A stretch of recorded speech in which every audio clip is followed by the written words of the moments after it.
Recently, the City of Athens said goodbye to one of its most important employees. Paula Horan-Moseley, the City Service Safety Director, retired this May after 10 years of service to the city. Before her retirement, Paula spoke with TGC about her time working for Athens. Paula was one of the rare service safety directors to actually serve under two different mayors. Well, I actually came up to be the Assistant Service Safety Director in January of 2007. There was this little thing they call a primary that occurred in March, so there would be a mayoral change.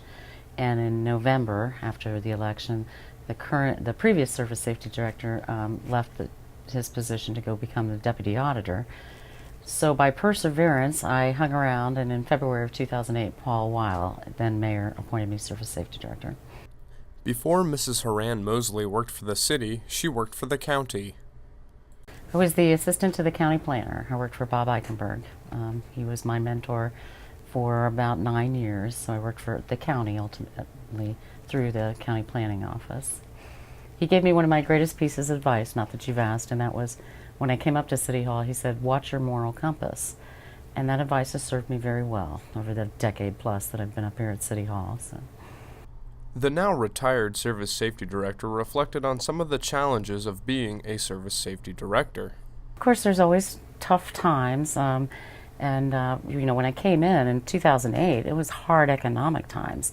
So you were trying to run a city with very limited budget, and you had a downtrend in the economy as a whole.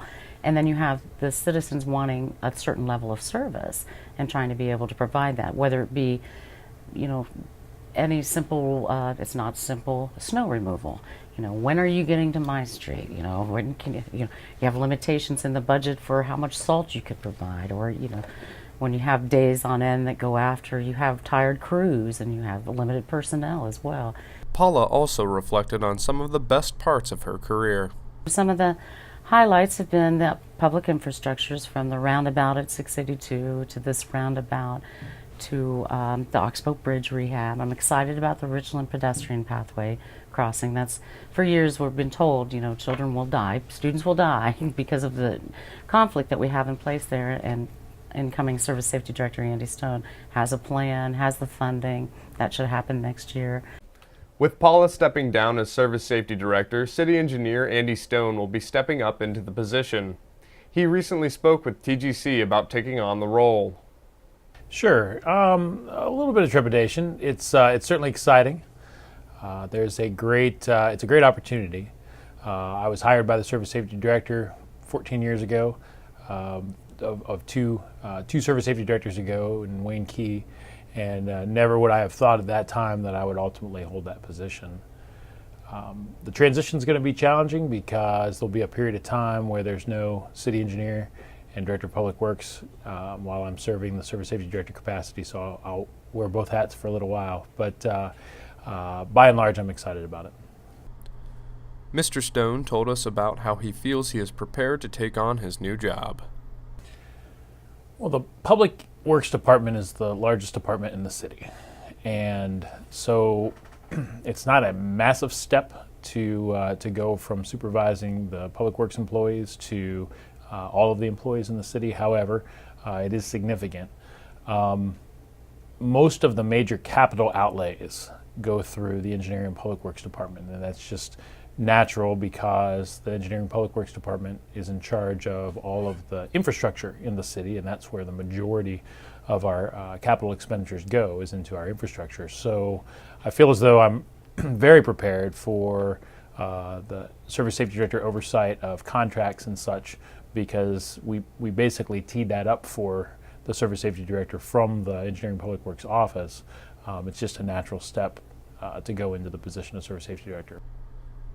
Andy told us about some of the things he would like to implement as the new Service Safety Director. I bring the perspective of an engineer to the position of Service Safety Director. We haven't had an engineer in that position for a number of years. I think there have been folks in that role in the past who've been engineers, just not in the last couple of decades. So that's something that I tend to look at things analytically. I probably will do that more so with the city budget. I'll bring that analytical background looking at the budget, looking at multiple years, because we usually build things in a public works world for a 20-year or a 30-year or a 50 or 100-year design life. So when we're talking about other things like policy, like the budget, like revenue, like our programs, I'll be looking at really from a 5 to 10 to 20-year perspective as opposed to a 1 or 2 year perspective. While speaking with us, Paula had this to say about Andy taking over for her. Andy will do fine. Andy is a soldier. Andy is an engineer. So he has a very technical mind, but he's also not new to the City of Athens. He's had more years of service to the city than I have, and he'll take it on, he'll carry it well, and you'll continue to see improvements, particularly in infrastructure. So after a decade of hard work, the City of Athens would like to thank Paula Horan-Moseley for her service. I'm out of here.